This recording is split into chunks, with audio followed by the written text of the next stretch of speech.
ভাই একটু পিছন দিকে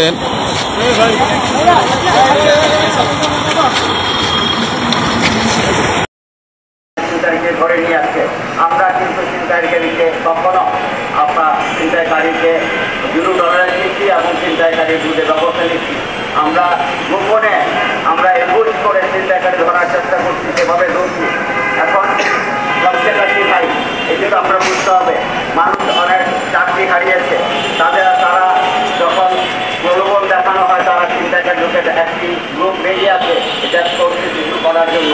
সেই অস্তিত্ব করার জন্য যারা ছিনতাইকারীকে বেরিয়ে দেয় অবশ্যই সেই দিকটিকেও আপনাকে লক্ষ্য রাখতে হবে এবং সেই ছিনতাইকারীদেরকে অবশ্যই চিন্তায় থেকে আইনের ব্যবস্থায় নিয়ে তাদেরকে সেই ছিনতাইকারী বন্ধ করতে হবে। আমরা সজাগ আছি, আমরা নিশ্চয়ই স্বীকার করবেন গাজীপুরে অন্যান্য সময় যে চিন্তায় অনেক কমেছে। ইনশাআল্লাহ আমরা এই চিন্তাকে একেবারে জিরোতে নিয়ে যেতে চাই, কোনো চিন্তাকারী থাকবে না। আমরা চিন্তায় বন্ধ করতে চাই আপনাদের সহযোগিতা। ধন্যবাদ।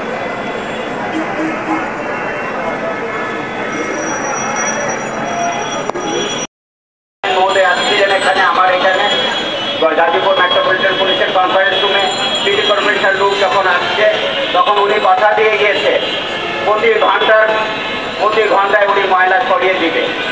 আমি আবার আপনাদের মাধ্যমে ওনাকে অনুরোধ রাখতে চাই, সিটি কর্পোরেশনকে অনুরোধ রাখতে চাই মহাসড়কে যেন কোনো ময়লা না থাকে, প্রতি ঘন্টায় যেন